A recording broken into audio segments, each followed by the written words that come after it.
Why isn't the wellness industry measuring brainwaves? I recently listened to a podcast about the wellness industry. It's now a nearly $7 trillion market, and it's still growing. The numbers are almost hard to believe, but they're not surprising. I hear it every day in conversations with professionals investing hundreds of thousands of dollars into wellness equipment and protocols because they genuinely want better outcomes. But to be honest, the size of the industry isn't what stood out to me. What really hit close to home was the problem they named so clearly. Wellness solutions tend to fall into one of two extremes.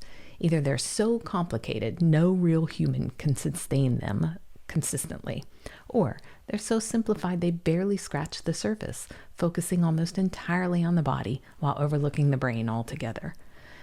And once you see it, you can't unsee it. As I sit here right now, I can literally look around the room and see the evidence. Over the past few years, I've dealt with disabling tendonitis in my elbows. So I did what anyone immersed in the wellness culture would do. Red light therapy, hyperbaric oxygen, infrared sauna, salt baths, magnesium soaks. I'm doing all of the things. I even created my own app to track everything that's supposed to be good for me. And still, I couldn't tell what was actually helping. Each one had merit. But doing all of them consistently while running businesses and having a life, that's not realistic. The people who make this look effortless, the influencers building their lives around optimization, have time and bandwidth most people simply don't. And yet the message remains, if you're not getting results, you just need to do more or try something else. Here's the part no one wants to say out loud. What's missing from this entire conversation is the brain. We keep stacking physical interventions on top of unmeasured, dysregulated nervous system, and then we wonder why progress stalls. This is why brainwaves matter. Brainwaves are the electrical language of the brain. They shape how we respond, how we recover, how we focus, and how we adapt. If we're not measuring them, we're missing the foundation everything else depends on. By looking directly at brainwave activity, we can see what's actually happening beneath the surface, not guessing, not assuming, not reducing everything to a label, measuring, comparing one moment to the next as the brain is actively being exercised. And here's what people often get wrong.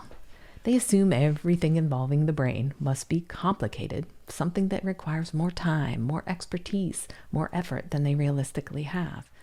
But here's the truth. Working with brainwaves doesn't add complexity. It removes confusion. It doesn't require more hours. It doesn't demand a lifestyle overhaul. It brings visibility to what's already happening. And more than that, it creates the opportunity to train the brain to respond differently. What we practice, we strengthen. What we repeat, we reinforce. Over time, these patterns become automatic, whether they're helping us or keeping us stuck. Neurofeedback isn't just about observing brain activity. It's about giving the brain real-time feedback so that it can learn to regulate more efficiently.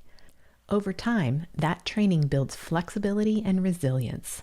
So under stress, the brain can adjust rather than just fall back into old patterns. This isn't about replacing physical wellness practices. It's about facilitating measurable change. In an industry that keeps adding more tools and more promises while swinging between overcomplicating and oversimplifying, we rarely stop to look at the brain. That's the blind spot. Until we measure it and intentionally train it, we'll keep mistaking motion for progress. And the brain will remain the most overlooked variable in wellness.